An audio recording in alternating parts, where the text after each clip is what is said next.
McDonald's es una de las multinacionales más importantes del mundo. Están presentes en más de 100 países y cuenta en sus filas con casi 2 millones de empleados. Se estima que atienden diariamente a unos 68 millones de clientes. Eso es lo equivalente a que todo el país, o mejor dicho, la población de Francia, cada día, sin excepción, comiese en McDonald's. Sin duda saben cómo vender su producto. Lo que mucha gente desconoce es que a lo largo de su trayectoria han cometido algunos errores importantes. Desde su fundación en el año 1955, han sido varios los platos que han querido incluir en el menú, pero que no funcionaron. No eran los adecuados para el tipo de personas que iba a comer allí. No los apreciaban o directamente no tenían ningún interés en esos productos. Eso sucedió, por ejemplo, con los llamados McSpaghettis. No sé si habéis escuchado hablar de ellos. Pero en los años 80, a finales de los años 80, McDonald's intentó incluir en su menú un plato de espaguetis. No funcionó. No importa la forma en la que los anunciaban, ni los descuentos, ni las promociones, no se vendían, porque la gente iba a McDonald's a comer hamburguesas. Así que después de varios años de insistencia, terminaron por eliminarlos de la carta. En esta mañana nos acercamos a un texto en el que nos encontramos con un problema similar. Nos encontramos, metafóricamente hablando, con un menú de primera categoría y también con un grupo de comensales hambrientos, que sin embargo no solo no son capaces, sino que se niegan a recibir el alimento. Es demasiado sofisticado para ellos, demasiado sabroso. No pueden apreciarlo, no quieren apreciarlo. Os invito a abrir vuestras Biblias a Mateo capítulo 7, versículo 6, y te darás cuenta rápido de lo que estamos diciendo aquí. Mateo capítulo 7, versículo 6, dice así: no deis lo santo a los perros, ni echéis vuestras perlas delante de los cerdos, no sea que las huellen con sus patas y volviéndose os despedacen. Hasta aquí nuestra lectura de esta mañana. Alguno se preguntará, bueno, ¿de qué está hablando este texto? Aquí en medio del Sermón del Monte. Normalmente, cuando Jesús utiliza una metáfora o una ilustración, la acompaña después de una aplicación concreta que nos pueda ayudar a entender el tema, que nos clarifique el tema. Por ejemplo, en este mismo Sermón del Monte, en el capítulo 5, en el versículo 14, dice, vamos a leerlo, Mateo 5:14, vosotros sois la luz del mundo. Una ciudad situada sobre un monte no se puede ocultar, ni se enciende una lámpara y se pone debajo de un almud, sino sobre el candelero, y alumbra a todos los que están en la casa. Así brille, dice Jesús, vuestra luz delante de los hombres, para que vean vuestras buenas acciones y glorifiquen a vuestro Padre que está en los cielos. En este caso, observamos la ilustración primero y se nos habla de la luz, y a continuación la indicación, buenas acciones visibles también a otros. En otras palabras, obedecer al Señor es lo que hemos sido llamados a hacer, aún en nuestras relaciones con los demás, y no de una manera oculta o escondida, sino visible y accesible para otros. Pero en este caso, en nuestro texto, a diferencia de lo que Jesús suele hacer, no hay aclaración posterior. Lo siguiente que nos encontramos en el versículo 7 ya pertenece a otra sección, está hablando de otro tema, está hablando de otro asunto. De manera que el referente inmediato no lo encontramos después, sino que viene dado por lo que Jesús había dicho anteriormente.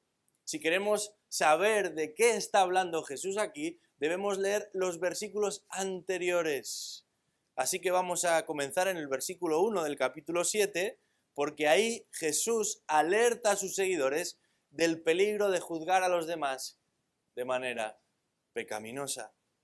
Dice ahí, Mateo 7:1, no juzguéis para que no seáis juzgados, porque con el juicio con que juzguéis, seréis juzgados, y con la medida con que midáis, se os medirá. ¿Y por qué miras la mota que está en el ojo de tu hermano y no te das cuenta de la viga que está en tu propio ojo? ¿O cómo puedes decir a tu hermano, déjame sacarte la mota del ojo cuando la viga está en tu ojo? Hipócrita, saca primero la viga de tu ojo y entonces verás con claridad para sacar la mota del ojo de tu hermano.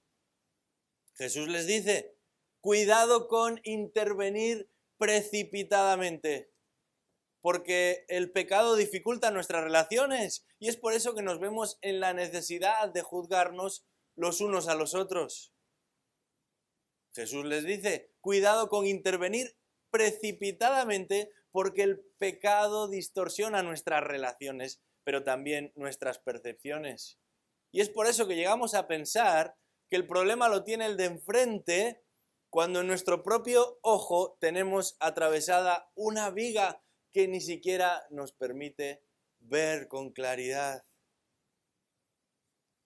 Jesús les dice, cuidado con intervenir precipitadamente, porque el pecado descalifica nuestras acciones. Y es por eso que resulta tan hipócrita que nos lancemos a corregir a los demás cuando nosotros nos encontramos en una situación todavía más crítica. Solamente cuando hayamos analizado nuestra propia realidad espiritual, estaremos en condiciones de acercarnos también a otros. Después de haber examinado nuestra propia condición, podremos acercarnos y ayudar también a otros. Y ahora, seguidamente, después de esta explicación, Jesús continúa con este mismo tema del juicio a los demás y va a advertir a sus discípulos del peligro de juzgar a los demás de manera indiscriminada. Eso quiere decir sin saber a quién tenemos delante. Jesús dice, cuidado con intervenir indiscriminadamente. El versículo 6 dice, no deis lo santo a los perros, ni echéis vuestras perlas delante de los cerdos, no sea que las huellen con sus patas y volviéndose os despedacen. Se trata de una advertencia muy explícita. El discípulo de Cristo ha de ejercer discernimiento, ha de evaluar juiciosamente lo que hace uno, pero también lo que hacen los demás. Y como veremos en unas semanas, lo que enseñan los demás. Y es que a partir del versículo 15 Jesús va a hablar del peligro de lo que procede de los que llamamos o son conocidos como falsos maestros. Sin embargo, el punto principal está en que debemos ser cuidadosos en cuanto a cuándo intervenimos. Y según lo que nos indica el versículo 6, ante quienes ejercemos una exhortación, una corrección. Y las dos cuestiones clave para entender este versículo son las siguientes. Por un lado, ¿a quiénes se refiere el maestro?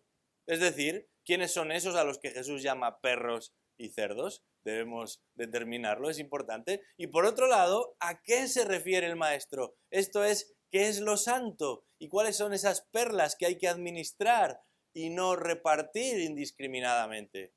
De manera que en este versículo 6 nos encontramos con una exhortación a discernir quién es nuestro destinatario y a discernir también cuál es nuestro mensaje. Empecemos por el comienzo. La exhortación a discernir quién es nuestro destinatario.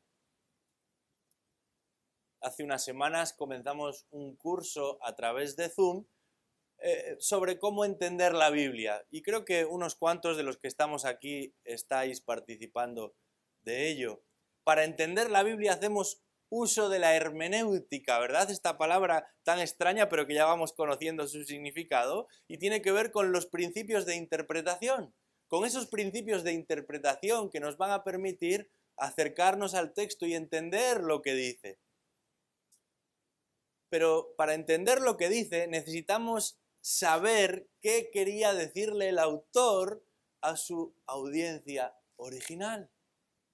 La audiencia original, en otras palabras, los que aquel día escuchan a Jesús. Y los que aquel día escuchaban a Jesús entendieron perfectamente de lo que él estaba hablando. Entendieron perfectamente lo bizarro, lo absolutamente disparatado de la escena que Jesús les presenta. Vivimos en un momento de la historia, al menos en Occidente, en el que los animales en general y algunos animales en particular han adquirido un estatus igual y a veces superior a ciertas personas. Este es el caso de los perros. Algunos los visten con chubasqueros, ¿verdad? Y hasta con zapatos, pensando que de esa manera les están haciendo un favor. Se les traslada en carritos como si fueran bebés. Son tratados por peluqueros especializados en canes y hasta viajan en avión junto con el resto del pasaje. A algunos se les hace la manicura incluso. Hace unos meses escuché que un ayuntamiento en España cada verano organiza un concierto específicamente para perros. Tiene que haber unos guardadores que los colocan en la dirección adecuada, pero la música se ha preparado para ellos. Esto no es ni mucho menos la cultura del perro en los tiempos de Jesús. Por lo general, los perros en aquel contexto no solo no estaban domesticados, sino que vivían salvajemente. Deambulaban por las calles en jaurías, comían los restos de basura que encontraban a su paso o a los animales muertos con los que se podían cruzar. Eran peligrosos, eran fieros y al mismo tiempo muy desagradables. Entre otras razones, porque una mordedura de un perro como este podía producir toda clase de enfermedades. Y desde hacía siglos, en la cultura judía se empleaba al perro como figura para indicar la baja catadura moral de una persona. Si querías destacar lo más rastrero, lo más zafio, lo más indignante, lo hacías utilizando este término, perro. Jesús mismo empleará esta misma expresión habitual en su época para designar a aquellos que no forman parte del pueblo de Dios. Pero Pablo, y esto es interesante, no va a limitar esta expresión para hablar de los no judíos, sino que lo va a utilizar incluso para aquellos judíos que son muy celosos. Y en el capítulo 3 de Filipenses, versículo 2, dice, cuidaos de los perros, cuidaos de los malos obreros, cuidaos de la falsa circuncisión. Y añade, porque nosotros somos la verdadera circuncisión, que adoramos en el Espíritu de Dios y nos gloriamos en Cristo Jesús, no poniendo, dice Pablo, la confianza en la carne. En el último capítulo de la Biblia, en Apocalipsis 22, se va a ofrecer un contraste entre los que habitan en el cielo y los que se han quedado fuera del cielo. Y fíjate con qué palabras se describen a unos y a otros. En primer lugar, dice ahí Juan, escribiendo sobre el cielo, bienaventurados los que lavan sus vestiduras para tener derecho al árbol de la vida y para entrar por las puertas a la ciudad. Estos son los que acceden al cielo. Pero fíjate cómo se refiere a los que se quedan fuera. Dice, afuera están los perros, los hechiceros, los inmorales, los asesinos, los idólatras y todo el que ama y practica la mentira. Esos son los perros, metafóricamente hablando, también en nuestro pasaje. Pero hay otro animal que Jesús va a mencionar. En este caso se trata del cerdo. Y la relación que los judíos tenían con los cerdos era todavía más estricta que con los perros. Aunque su carne formaba parte de la dieta habitual a lo largo del Mediterráneo, los judíos consideraban al cerdo como un animal inmundo. No lo podían tocar y mucho menos comer. De manera que en su territorio había muy pocos cerdos, era difícil cruzarse con uno, y si uno se cruzaba con un cerdo es porque se trataba de un cerdo salvaje. Vivían donde podían, comían lo que podían, cualquier alimento. De hecho, algunos escritos de la época refieren que estos cerdos, o algunos de estos cerdos, incluso habían devorado bebés que solamente estaban en las casas sin vigilancia, y el cerdo, cuando se acercaba a ese lugar, se comía todo lo que podía y todo lo que era capaz de devorar. Los cerdos ejemplificaban lo inmundo y lo corrompido, pero representaban también la falta absoluta de discernimiento. No entendían nada, no ponían restricción a nada, ya fuese de la comida o de lo que tuviesen enfrente. Ellos avanzaban según su propio interés. Esta no iba a ser la última vez que en la Biblia nos encontramos con la imagen del perro y del cerdo como prototipo, como muestra, como epítome de la corrupción moral, de la depravación espiritual. Ya Isaías había hablado de esto en el Antiguo Testamento, pero Pedro vuelve otra vez a citarlo para hablar de cómo la ceguera es representada por estos animales de una manera tan clara para ilustrar a aquellos que rechazan la verdad de Dios. Por ejemplo, en 2 de Pedro 2:22, el apóstol dice lo siguiente: les ha sucedido a ellos según el proverbio verdadero: el perro vuelve a su propio vómito y la puerca lavada vuelve a revolcarse en el cieno. De hecho, notamos aquí que Pedro dice, es un refrán, esto ya es un proverbio, esto es un dicho popular que se repite, que la gente sabe lo que se quiere decir, porque ambos animales sirven como imagen de lo que significa vivir de manera impía, de manera impura, de manera abominable delante de Dios. Pero entonces nos hacemos la pregunta, ¿a qué se refiere Jesús específicamente en nuestro texto cuando habla del perro y del cerdo? Algunas interpretaciones muy tempranas en la historia apuntaban a que Jesús estaba hablando de la cena del Señor y estaba tratando de calificar o de explicar qué sucedía cuando los no creyentes participaban de la cena del Señor. Pero esta lectura del versículo 6 de Mateo 7 se aleja drásticamente del tema. Aquí no se está hablando específicamente de la iglesia, ni tampoco se tiene en mente la cena del Señor.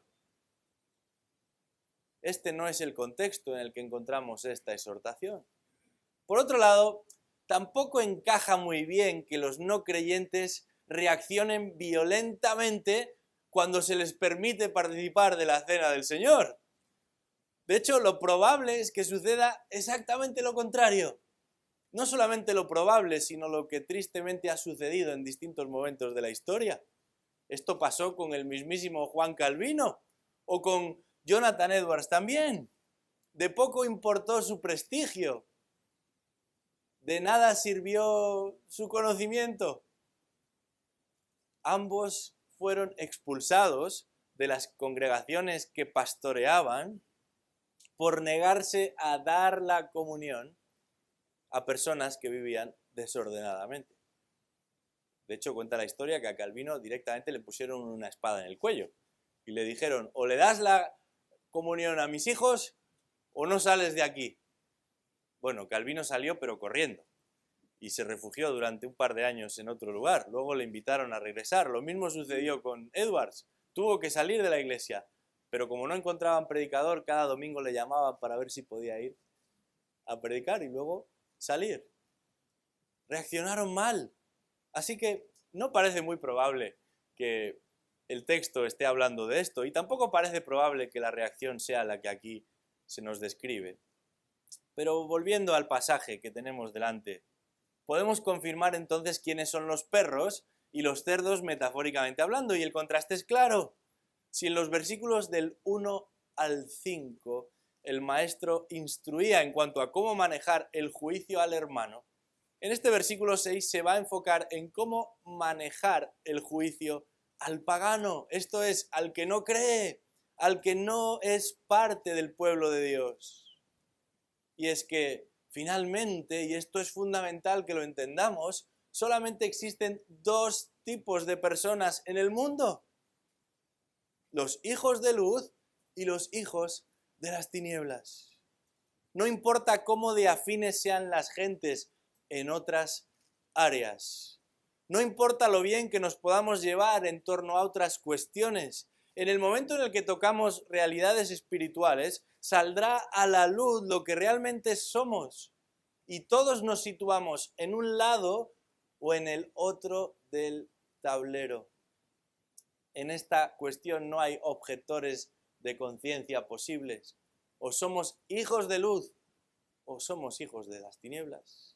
Y esto es lo primero que Jesús nos enseña aquí, que debemos determinar. ¿A quién tenemos enfrente?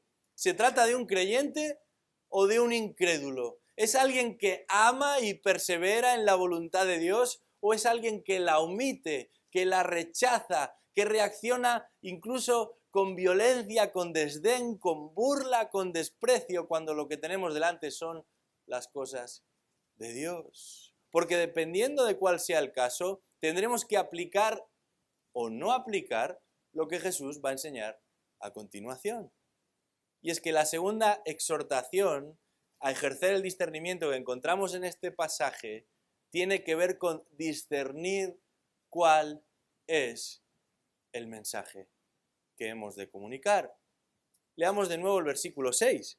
Dice: no deis lo santo a los perros, ni echéis vuestras perlas delante de los cerdos, no sea que las huellen con sus patas y volviéndose os despedacen.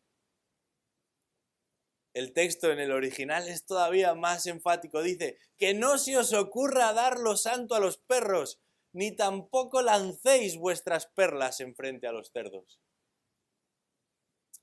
Debemos hacer la pregunta una vez más: ¿a qué se refiere Jesús con, por un lado, las cosas sagradas y, por otro, las perlas? A lo que no puede referirse esto es al Evangelio. Y voy a tratar de explicar por qué. Y sin embargo es una de las lecturas más habituales. Cada vez que uno lee un comentario, un estudio o escucha una enseñanza acerca de este texto, siempre se piensa que las cosas sagradas y las perlas es una referencia al Evangelio.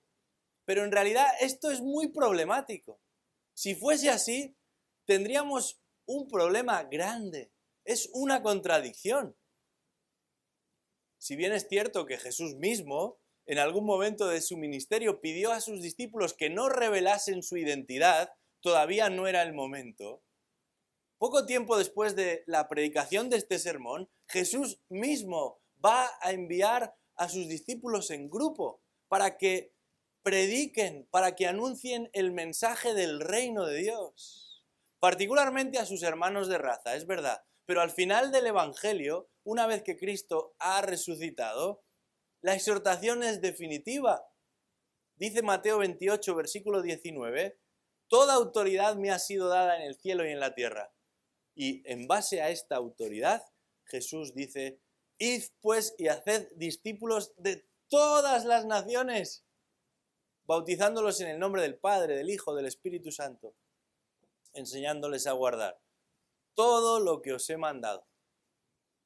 Y he aquí, yo, dice Jesús, estoy con vosotros todos los días hasta el fin del mundo. Aquí hay un mandato, tiene que ver con anunciar el Evangelio y en él no se incluyen excepciones. Jesús dice: todo el mundo. En el texto de Hechos, capítulo 1, versículo 8, la gran comisión, Jesús todavía es más explícito y va indicando los lugares por los que tienen que pasar. Dice Hechos 1, versículo 8. Recibiréis poder cuando el Espíritu Santo venga sobre vosotros y me seréis testigos en Jerusalén, en toda Judea y Samaria y hasta los confines de la tierra. Nadie queda excluido, gracias a Dios por ello, de la proclamación del mensaje del Evangelio. Todas las naciones. Por tanto, volviendo a nuestro texto, si fuese una cuestión de valorar el interés o la costumbre o la buena receptividad, no podríamos predicarles el Evangelio a nadie. Claro que son buenas noticias, las mejores. Pero para llegar a las buenas noticias, primero debemos explicar las malas noticias. Y las malas noticias son muy malas. Se trata de un mensaje ofensivo. El mensaje más ofensivo que existe aquí y en Pekín, en Jerusalén y hasta lo último de la tierra. Porque significa reconocer que somos pecadores, que hemos fallado, que vivimos en rebeldía y de espaldas ante un Dios que es bueno, que es santo y que merece la honra y la gloria de todos. Y mientras no reconozcamos nuestro pecado distanciador y separador, no podemos acercarnos a Dios. No tenemos derecho. Y nos conducimos irremediablemente a un infierno eterno. ¿Quién quiere escuchar esto? Pero imagínate lo que algunos están pretendiendo cuando piensan que las perlas y que lo sagrado tiene que ver con el Evangelio, porque sería muy peligroso que fuésemos tú y yo, nosotros, los que determinásemos quiénes sí y quiénes no pueden recibir este Evangelio. Además de contradictorio, porque si el contexto tiene que ver con el juzgar a los demás y se nos advierte del peligro de juzgar a los demás pecaminosamente, ¿cómo erigirnos nosotros como jueces de quién ha de escuchar el Evangelio? ¿O de quién lo aceptará? ¿Y quién lo rechazará? Yo me pregunto, ¿cuál es el criterio? Quizás la raza de la persona. ¿Hay algunas razas que están más dispuestas a recibir el Evangelio? Quizás la edad de la persona. Hay algunas edades que son más accesibles para recibir el Evangelio. Quizás la profesión, el estatus social, la educación, la formación, la vestimenta, el equipo de fútbol, si comen carne o si solo comen verdura. ¿Cuál es el criterio para que nosotros decidamos quién puede y quién no puede, quién debe y quién no debe, quién responderá y quién no responderá al Evangelio? Sin duda, podemos y debemos ser sabios a la hora de saber cuándo y cómo hemos de presentar el Evangelio a los demás. En Mateo capítulo 10, Jesús nos va a ofrecer algunas instrucciones al respecto. Jesús les advierte y les dice: cualquier ciudad o aldea donde entréis, averiguad quién es digno en ella y quedaos allí hasta que os marchéis. Al entrar en la casa, dadle vuestro saludo de paz, y si la casa es digna, que vuestro saludo de paz venga sobre ella, pero si no es digna, que vuestro saludo de paz se vuelva a vosotros. Y cualquiera que no reciba ni oiga vuestras palabras, al salir de esta casa o de esta ciudad, sacudid el polvo de vuestros pies. Claro que sí, debemos ser sabios a la hora de saber cuándo y cómo hemos de presentar el Evangelio. Pero Jesús no les dio un mapa y les dijo: la casa 1 sí, la 3 no, la 5 sí, la 7 no. Id a todos, y si os reciben, predicad, y si no os reciben, pues salid de allí. Pero por lo general nuestro problema no tiene que ver con ser muy insistentes, sino con ser verdaderamente muy condescendientes.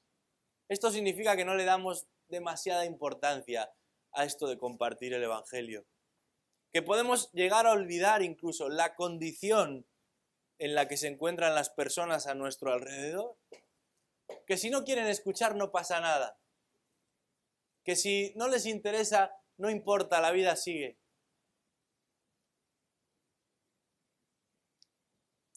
Este es el verdadero mal de muchos hoy. En palabras de Lloyd Jones, claramente no puede significar que no les prediquemos el Evangelio, por la simple razón de que nunca podríamos convertir al inconverso si no le presentamos la verdad del Evangelio. Es evidente. Las personas necesitan escuchar el Evangelio y nosotros no somos quien para negar ese Evangelio a los demás.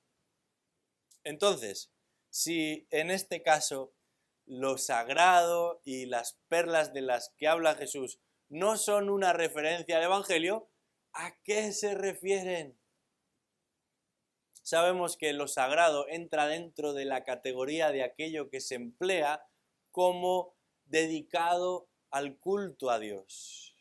A lo largo del Antiguo Testamento notamos que el pueblo debía consagrarse, pero también otros objetos debían consagrarse. Y eso significaba que solamente se pondrían a disposición del uso en el templo, es decir, del culto a Dios. Aquello que había sido concebido para presentarlo delante de Dios. Y podían ser utensilios o también alimentos, de manera que ya fuese que se entregase como sacrificio en el altar, o ya fuese que se repartiese entre los sacerdotes, o que la familia lo utilizase después del sacrificio para su propio consumo, se trataba de algo solemne. Adquiría una dignidad particular y hubiera sido un motivo de represión, de reprimenda, de corrección, el que alguien, después de haber presentado una ofrenda al altar, recibiese de vuelta ese producto y lo tirase simplemente a los animales o a la basura. De la perla, Jesús nos hablará posteriormente y lo hará para explicar de alguna manera cuál es el valor del reino de Dios. Tanto es así que uno podría y debería vender todo lo demás si estuviese en su mano hacerse con solamente esa perla. Y a la luz del contexto de cuidarnos de juzgar a los demás pecaminosamente, aquí Jesús les llama a no juzgar indiscriminadamente a los demás. ¿Por qué? Porque lo sagrado, porque lo santo, porque lo apartado, porque lo precioso de esta perla no es de todos, ni para todos. Primera de Corintios 2:14 dice: el hombre natural no percibe las cosas de Dios porque para él son locura. El mensaje que Jesús anuncia en este sermón del monte, el estándar que Jesús anuncia en este sermón del monte, la manera de vivir que Jesús reclama en este sermón del monte, no es para todos. Solamente aquellos que han nacido de nuevo pueden vivir en novedad de vida. Solamente aquellos que han sido alcanzados por el Espíritu de Dios para salvación pueden vivir la vida resucitada. Solamente aquellos que son verdaderamente ciudadanos del cielo pueden vivir como ciudadanos del cielo. Del mismo modo que los perros y los cerdos de los que aquí se habla, aquellos que viven de espaldas a Dios no tienen ningún interés de rendirle cuentas a nadie, pero es que tampoco pueden. Su naturaleza es otra, sus intereses son otros. Viven tratando de satisfacer sus deseos, de alcanzar sus sueños, de saciar sus necesidades por encima de cualquier cosa. Esta es su vida, esa es su expectativa. Y el tratar de conducirlos, dice Jesús, a donde no quieren ser conducidos, el tratar de corregirlos y de convertirlos en lo que no pueden ni quieren ser, dice Jesús, es dar lo santo a los perros y las perlas a los cerdos. En el capítulo 9 del libro de Proverbios, el sabio decía: no reprendas al escarnecedor para que no te aborrezca. Reprende al sabio y te amará. La prudencia no está reñida con la convicción, sino que es resultado de esta. Debemos ejercer el discernimiento, debemos ser prudentes. Y esto nos permite dirigir nuestra atención a una aplicación muy práctica que creo que a la mayoría de nosotros nos va a venir bien recordar. El apelativo de perros y cerdos es muy adecuado para el tiempo en el que nos ha tocado vivir, porque vivimos en un mundo contrario, muy contrario a los estándares que Jesús va a proponer con respecto a este reino de los cielos. Pero yo te pregunto, ¿hasta qué punto tiene sentido demandar ciertos valores a los incrédulos? No digo practicarlos nosotros, no digo defenderlos nosotros, como creyentes y como congregación. Digo demandarlos a los que no creen. Digo pretender que los que regulan lo hagan conforme a esos valores cuando no conocen al Señor. En las últimas décadas han aflorado conferencias y debates promovidos por cristianos acerca de cuestiones en boga. Y van a ser los propios cristianos los que propongan círculos para hablar de feminismo, de medio ambiente, de aborto. Somos llamados a promover lo bueno y a preservar lo bueno. Pero si queremos que las personas cambien, si queremos que las personas vivan conforme a lo que agrada a Dios, no es suficiente con imponer un estándar de vida.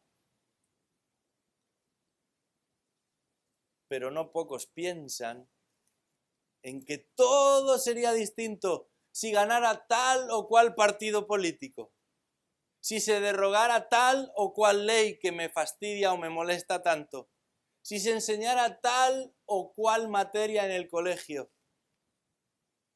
Y se han olvidado que el cambio verdadero solamente podremos lograrlo a través de la proclamación del Evangelio. No serán los políticos, ni las ONGs, ni los movimientos ciudadanos, ni siquiera las organizaciones cristianas las que van a producir un cambio si el Evangelio no es lo que nosotros traemos para producir el cambio.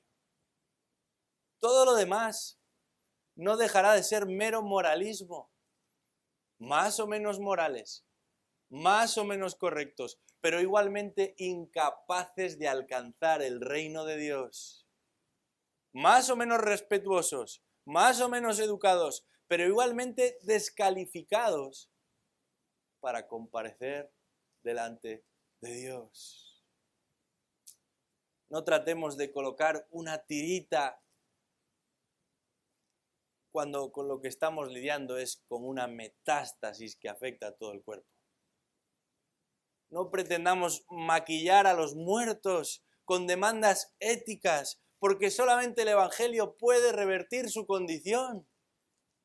No es la falta de información, como algunos creen, ni la educación, ni la capacidad intelectual. Esto no es culpa simplemente de los gobernantes, ni de los programas que echan en la televisión, sino que es resultado de una falta de transformación en el corazón. Es la ausencia de un corazón transformado lo que impide que las personas vivan vidas resucitadas. Es por eso que debemos ejercer discernimiento. Y la razón no es solamente que el mensaje pueda ser desoído, o despreciado, o rechazado. No porque a las personas les vaya a molestar simplemente, sino porque el mensajero puede terminar muy mal. Fíjate lo que dice el texto. No sea que las huellen con sus patas y volviéndose os despedacen. Uno puede terminar atropellado, pisoteado por los cerdos y despiezado, despedazado por los perros. De hecho, algunas traducciones resultan más gráficas y dicen despedazar con sus dientes. Si eso sucede porque predicamos el Evangelio, adelante, aquí estamos. Pero si es simplemente porque tratamos de que vivan con una forma moral o ética que no cambiarán su corazón, ni transformará su vida, ni les llevará a una eternidad en la presencia de Dios, ¡qué desperdicio de recursos! ¡Qué pérdida de tiempo! Y hasta de vidas. para que las personas sigan igual que al principio, muertos en sus delitos y pecados. Hace algunos años, en el estado de California, un grupo de cristianos reaccionó ante la aprobación de la ley de matrimonio igualitario. Estaban indignados. Tomaron eso como algo personal. Reunieron millones de dólares, contrataron a los mejores abogados y lograron revertir la ley. La justicia les dio la razón. Lo celebraron, felices, como si de un gran éxito se tratase. Solamente unos meses después, presentaron en las Cortes del Estado la misma ley con algunas variaciones y no tardó mucho en volver a ser aprobada. Todo ese dinero, todo ese esfuerzo, toda esa indignación no sirvió para nada, porque los corazones de los hombres seguían siendo los mismos. Esto realmente me entristece. Nunca en la historia han existido tantos ministerios tan variados como en el momento actual. Eclesiales y paraeclesiales, dentro de las iglesias y fuera de las iglesias. Se hacen tantas cosas, se persiguen tantos objetivos, se está presente en tantos frentes distintos que ya no sabemos para qué existe la iglesia. Para cuidar el planeta, dicen unos, para hacer la batalla cultural, dicen otros, para alimentar al hambriento, dicen otros, para defender la justicia social, educar en valores, erradicar la pobreza. Elige la que más te guste. Pero ¿cuántos están predicando un evangelio que confronta al pecador con su pecado y exalta al Salvador, exhibiendo toda su valía? Si de lo que se trata es de vivir y de sobrevivir en este mundo, todo hombre ha de mirar a Cristo. Miradme a mí, dice el Señor, y sed salvos todos los términos de la tierra. Esto es lo que necesitamos. Esto es lo que Dios espera de nosotros. Esto es lo que Él un día demandará de nosotros. No pensemos que nuestro mundo está demasiado corrompido como para ser cambiado. A mediados del siglo XIX tuvo lugar en Gales un avivamiento sorprendente. Esta pequeña región ahí en las Islas Británicas fue impactada de una manera como nunca antes. Se cuenta que existía una feria famosa por sus excesos, señalada por la lujuria y el desenfreno. Las personas iban allí tanto como hoy muchos van a Las Vegas. Hasta que un día, un predicador llamado John Elia, totalmente desconocido para la mayoría, tuvo la idea de presentarse en esa feria. Y lo hizo, pero no para enumerar la cantidad de barbaridades que allí se tenían y se producían, que eran muchas. No lo hizo tampoco para mostrarles su rechazo a lo que allí se practicaba, que era evidente, sino para simple y llanamente predicarles el Evangelio. Estoy seguro de que en lugar de animarle, hoy muchos evangélicos tratarían de disuadirlo. ¡Qué plan tan disparatado! ¿Allí te vas a meter? ¿Y solo para predicarles el Evangelio? Te van a echar a palazos. Nos vas a dejar en mal lugar. Van a pensar que todos somos como tú, que lo único que te interesa es predicar el Evangelio. ¿Solo el Evangelio? ¿A ellos? Y sin embargo, ¿no es esto lo que Dios precisamente nos ha llamado a hacer? En 1 Corintios, Pablo es muy claro. Dice, ya que en la sabiduría de Dios el mundo no conoció a Dios, por medio de su propia sabiduría, agradó a Dios, mediante la necedad de la predicación, salvar a los que creen.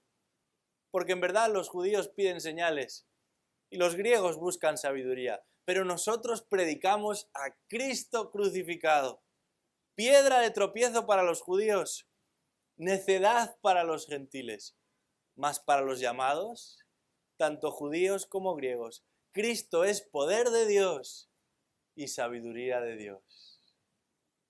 Esto es precisamente lo que ocurrió con aquellos presentes aquel día en la feria. Este hombre se puso en pie y comenzó a predicar.